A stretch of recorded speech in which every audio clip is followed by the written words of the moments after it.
السلام علیکم۔ اعوذ باللہ من الشیطان الرجیم، بسم اللہ الرحمن الرحیم، رب اشرح لی صدری ویسر لی امری واحلل عقدۃ من لسانی یفقہوا قولی۔ آج ہم اس ویڈیو میں جس ٹاپک پہ بات کریں گے وہ ہے اللہ کون ہے، مطلب اللہ کا تعارف کیا ہے۔ ہمیں جو تعارف کرا گیا ہے وہ ناکافی ہے، مطلب بچپن سے جو بھی بتایا گیا کہ اللہ کون ہے، نہ ہمیں اللہ کی عبادت کا بتایا گیا اور نہ ہی اللہ کون ہے۔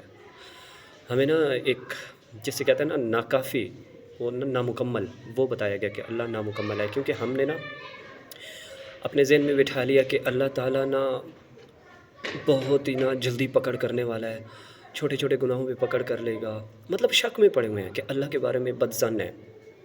بات کو میں آسان کر دیتا ہوں کہ اللہ کے بارے میں ہم بدظن ہیں، ہمیں یقین نہیں ہے، ہم شک میں اڑے ہوئے ہیں، الجھن میں اڑے ہوئے ہیں کہ اللہ سے ہم دعا کرتے ہیں تو فوراً ریلائز کر دیتے ہیں، مطلب اللہ تعالیٰ ہمیں ابھی کیوں نہیں دے رہا۔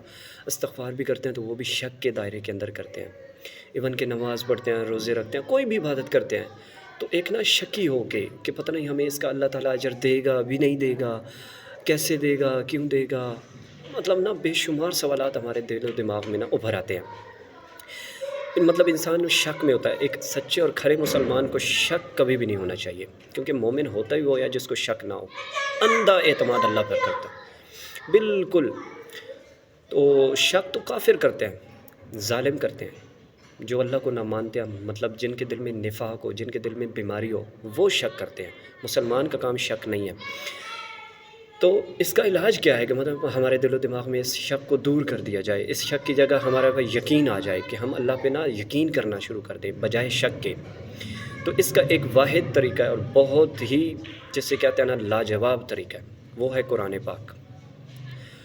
میرے بھائیو دوستو، آج سے قرآن پاک شروع کر دیں ترجمے کے ساتھ، جیسے بھی سمجھ کے پڑھیں، بے شک دن میں ایک آیت بھی سمجھ لیں، سمجھ کے پڑھیں، آپ کے سارے شکوک و شبہات بالکل جسے کہتے ہیں دل پاک ہو جائے گا۔ اللہ، اسی کا نام تو ہدایت ہے، اللہ تعالیٰ ہدایت دے دیتا ہے، ایک جسے کہتے ہیں اندھیروں سے نکال کے روشنی میں لے آئے گا، اسی کا نام تو ہدایت ہے۔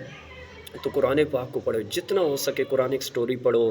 قرآن پاک میں ہر قسم کا واقعہ ہے، توکل کا ہے، صبر کا ہے، مطلب جس بندے کو کوئی شک ہو، اللہ پہ ڈاؤٹ ہو، تو وہ مطلب حضرت موسیٰ علیہ السلام کا، حضرت مریم علیہ السلام کا کوئی بھی مطلب اٹھا لے واقعہ، انشاءاللہ اس کا شک دور ہو جائے گا، بشرط اس کے دل میں کوئی ایمان کی طلب ہو، کوئی خیر ہو۔